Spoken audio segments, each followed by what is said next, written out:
Kemurkaan Allah dan pesan yang menakutkan.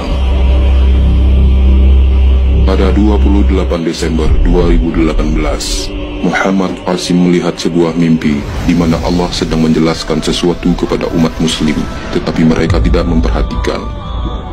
Allah lantas marah dan berkata kepadaku, "Qasim,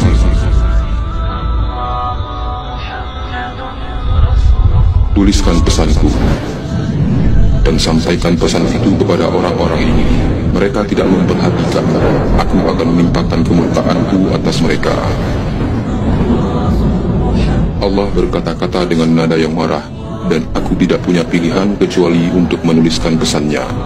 Allah mulai berkata-kata dan mengucapkan, "La ilaha illallah Muhammadur Rasulullah," yang berarti tidak ada Tuhan kecuali Allah, dan Muhammad adalah Rasulnya yang terakhir dan penghujung.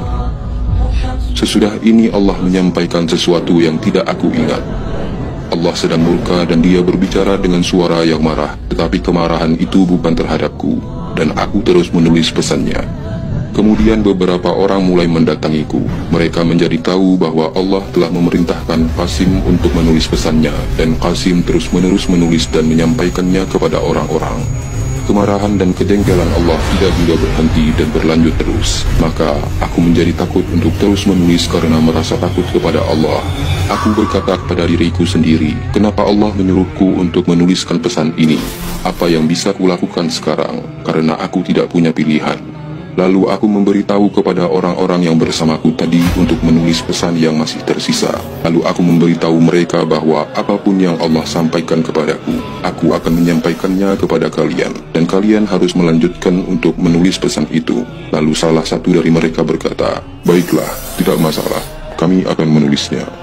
Allah memperhatikan semua ini, dan ketika orang-orang itu sudah siap, lalu Allah mulai berkata-kata, "Aku mendengarkan pesan Allah dan menyampaikan kepada orang-orang tadi, dan mereka terus menulisnya.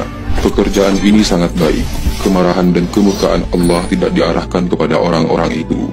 Aku berkata kepada diriku sendiri bahwa orang-orang ini cukup berani karena mereka mulai menulis semua ini. Ketika Allah telah menyempurnakan pesannya, maka salah satu dari mereka berkata bahwa pesan Allah yang telah disampaikan ini sangat berbahaya dan menakutkan. India juga akan menjajah beberapa wilayah di Pakistan. Lalu aku berkata kepada mereka, "Benar, tetapi ketika Allah menolong kita, maka kita akan merebut kembali wilayah itu.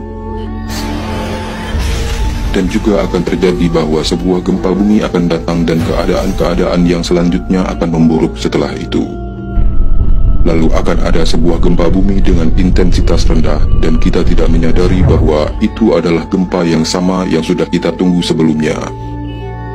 Dan muncul berita bahwa orang-orang yang mengendalikan 2 provinsi besar, rumah mereka runtuh akibat gempa ini, dan mereka meninggal dunia. Aku berkata kepada diriku sendiri bahwa ini adalah gempa yang sangat ringan, tetapi sudah bisa meruntuhkan rumah-rumah mereka. Keadaan memburuk setelah ini, dan tidak ada yang tahu bahwa apa yang sedang terjadi dan bagaimana cara mengendalikan kekacauan ini.